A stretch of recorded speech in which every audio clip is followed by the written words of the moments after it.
as annoying as I find silent protagonists in JRPGs, Atlus has always managed to make it work by giving your character an incredible aura, be it the cool swagger of a Persona protag, or the alien-like intimidation of an SMT protag.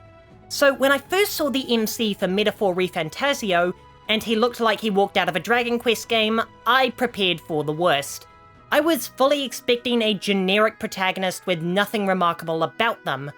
After all, if you take away the style of an Atlus protagonist, there's not really a whole lot going for them. They're just kinda there and the de facto leader that everyone explicably fawns over. Much to my shock, the new MC actually talks. But while his dialogue is voice acted, I wouldn't call him a fully fledged character. After all, he's completely influenced by the player's actions, and he's careful to never monologue, only speaking in short sentences. But Will is my favourite Atlus protagonist of all time, because unlike his contemporaries, Will earns everything himself. He doesn't fall into being a hero, he rises into one. Let me explain. In other Atlus games, your protagonist is just some random guy who wandered into a shadow world. Hell, in Persona 3, it's literally just because of what dorm you're staying in. Anyone could have been the hero of these stories, but it just so happens to be you. But if this was what was annoying about them, I would hate every JRPG story. What annoys me so much about this is what happens immediately after. Everybody loves you. I hate how our character, who literally never speaks, is the de facto leader of the group when he's displayed no signs of leadership. Not to harp on Persona 3 too much, but there have been more capable people on the team who have had their personas for months, and then we stroll along and we get to be the leader. I know why this is, of course. Persona is a power fantasy series where you have lots of friends and are sociable. It makes sense for the characters to unrealistically worship you because that's the nature of the game. However, Will is different. He proves himself to every single party member and confidant. The game takes such great strides for you to earn the respect of others around you. Hell, that's what the entire main plot is about. Stroll dedicates himself to you because you save him at the castle and help him take down the commander in the cave. Hulkenberg respects you because you defend innocent people, Heismay because you refuse to turn him in, and the same is true for Juna and so on. Where most of the time the new party member for a dungeon will join you before the dungeon starts, Metaphor will often only let the party member join you after finishing their related dungeon. In Persona, while you do get to use the new character in the next dungeon, it does require the character devoting themselves to you before you've proven your skills to them. It seems illogical for characters like Makoto and Haru to follow you because they've seen you in action.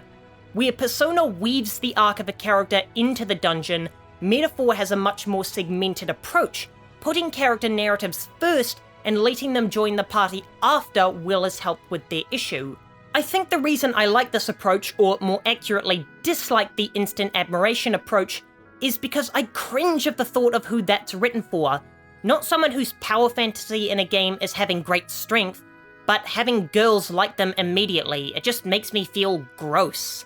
Another reason I love the approach of Will having to earn his friendships rather than having them fall into his lap is how the entire story is built around making a name for yourself, with the plot basically being a ginormous popularity contest. It involves Will having to be selfless in order to make the people of the realm love him.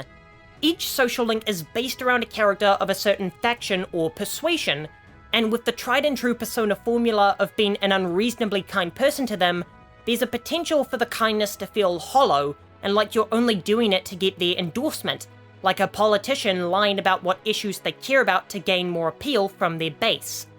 But this is where the voice-acted nature of Will and the writing structure of his dialogue helps the most. When he talks, it's in a soft and quiet voice. He's a man of few words, always cutting right to the heart of the issue. This direct way of talking doesn't feel disingenuous. It feels like someone who's just naturally kind. Some, but not all social links in Persona can feel like the protagonist is doing it out of convenience for their own gain. Things like the job-based social links in Persona 4, or Kawakami and Awai in Persona 5. Of course, the player is doing every social link for gameplay-based rewards, but the protagonists can also feel like they're only interacting with someone because it helps them further their personal goals. Of course, this is the exception rather than the rule, and most links do feel like genuine connections. But Metaphor is the first Atlus game where the protagonist not only feels completely selfless, but also like someone who deserves his admiration, because he has to earn it by overcoming the prejudice he faces as an elder. I'll be back in 2 days.